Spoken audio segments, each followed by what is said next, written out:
경상도에서 강원도로 그 지나가는 길목을 지키는 찰방뼈질을 하던 김종이라는 사람이 있는데 성이 김가니까 쇠금자 썼죠. 그리고 이런 쇠북 종자예요. 이름이. 종자를 썼는데 경상도 종이 강원도로 가니까 강원도 종을 밀어내려고 그랬든지 이 김종이라는 사람이 괜히 이 종을 옮기는 일을 주관하던 이가 하결스님이라는 그런 그 고승이에요, 당시에. 그런데 이 하결스님이 종 움직이는, 그 종 옮겨오는 일을 괜히 트집을 잡아가지고 장계를 올려요. 이 사람이 길을 돌아오고 역마를 마음대로 써서 물력을 많이 소비했으니 처벌해달라고. 그러니까 그때 예종이 20살을 막 나이로 등극을 했거든. 그래서 실사를 해보니까 이게 거짓말이란 말이에요. 그래서 거짓말이면 뭐 그거 귀양을 보내든지 뭐 조금 매를 때리든지 해서 징치를 했으면 그만일 텐데 괜히 예종대왕이 흥분을 하는 거예요. 흥분을 해가지고 어린 임금이라고 깔보는 처사다. 그래가지고는 김종을 끌어다가 서울 운종가에서 목을 쳐가지고 사흘 동안이나 목을 걸어놨었다.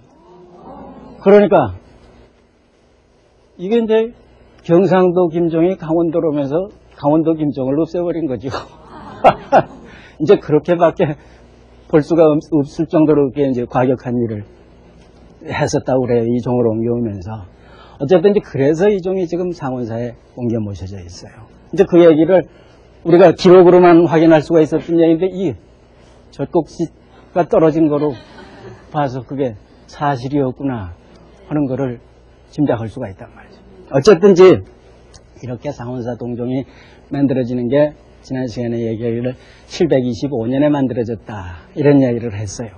그래서 두 종을 비교해보면은 이 성덕대왕 신종은 751년 경덕왕 10년에 시작을 해가지고 회공왕 때 771년에 20여 년간 공력을 들여서 만들게 돼요. 만들게 되는데 이거는 3,300건밖에 안 돼요. 근데 성덕대왕 신종은 12만 건이라고. 12만 건을 들여서 만들어요. 그러니까 이 높이는 333cm예요. 그리고 밑지름이 227cm. 그러니까 높이로 봐서는 상원사종의 배밖에는 안 되지만은 이 지름이 배가 훨씬 넘는단 말이에요. 그리고 이게 이렇게 조금만 높이가 높아지고 지름이 커지면은 기하급수적으로 이 무게가 달라지는 거예요. 불상 조성할 때도 마찬가지입니다. 그래서 12만 건을 들여서 이 종을 만들어요. 만드는데 그러면 이 종 왜 경덕왕이 성덕대왕 신종을 이렇게 만들었느냐. 이거를 여러분들이 이해를 하셔야 돼요. 그래서 성덕대왕이 어떤 분이냐 하는 거는 지난 시간 불상 얘기하면서도 이제 가끔 얘기를 했는데 성덕대왕이라는 시호, 돌아간 뒤에 이제 그 이름으로 올린 건데 이런 성덕대왕이라는 시호를 올리게 되는 거는 성인석자 큰 덕자란 말이죠.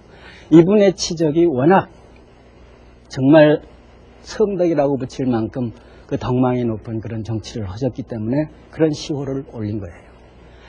그래서 이 중국문학권에서 돌아간 다음에 시호를 올리거나 묘호를 올리는 제도는 참 본받을 만해서 우리가 장차 지켜나가야 돼요. 그래서 통치를 잘못한 사람들, 지금도 통치 잘못한 대통령은 임기 끝난 뒤에 거기다가 시호를 올릴 필요가 있어요.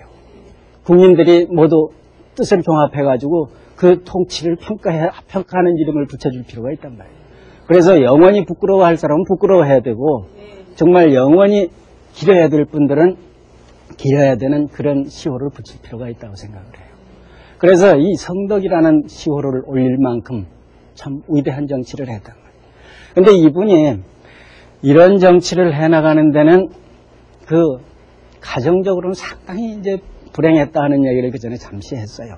잠시 해서 이분은 그 13살에 등극을 하는데 그 13살에 등극할 때 고아 상태였어요. 어머니도 돌아가 있고 부왕 일찍이 돌아갔고 그래서 그런 상황에서 이제 등극을 했는데 이분이 워낙 총명했기 때문에 그 복잡한 정치 상황을 모두 극복을 한단 말이에요. 극복을 하는데 주변에서는 신라 통일 이후에 이제 강신들이 나타난단 말이에요. 그래서 집권 가문들이 나타나는데 전에 얘기했듯이 김유신 계열 가문하고 또 이 요속공주 계열 가문, 태종무열왕의 막내 아드님인 김계원 가문, 이 가문이 아주 강력한 가문으로 부상을 해서 태종무열왕의 그 적장자 계통 가문인 문무왕계통 가문하고 연혼을 하고 혼인을 계속한다. 그래가지고 통일신라왕국을 이끌어가요.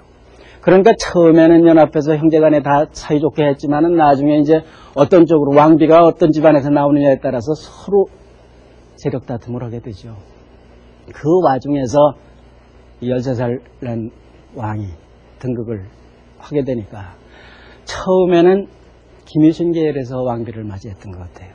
그래서 그 성부령, 요새 얘기를 하면 이제 탈승자, 이게 수레승자니까 교통부 장관쯤 된 분일 텐데, 김원태라는 이의 따님을 15살에 맞아들여가지고 초비를 잡는단 말이에요. 그래서 금술이 굉장히 좋았어요.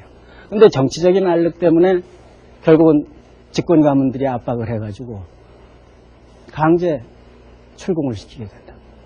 강제 출궁을 시켜서 강제로 이혼당, 왕이면서도 강제로 이혼당하는 그런 불운을 맞게 돼요. 그 사이에 태자도 있었는데.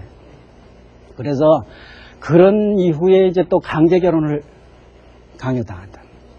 그래서 김순원이라는 분의 따님한테 강제 결혼을 당하는데, 이분이 누구냐면 성덕왕의 외삼촌에 해당하는 그런 사람이에요. 그러니까 신라왕실에서는 그 아주 이 일가 친척끼리, 이 가까운 일가끼리 혼인을 해서 혈통 순수성을 지키려고 그러니까 외사촌 동생한테 장가를 든 셈이라. 그래가지고 이 외사촌 동생하고 강제 결혼 당할 때가 성덕왕의 나이는 한 30세 가까이 될 때고, 외사촌 너희 동생은 한 10년 아래쯤 됐을 것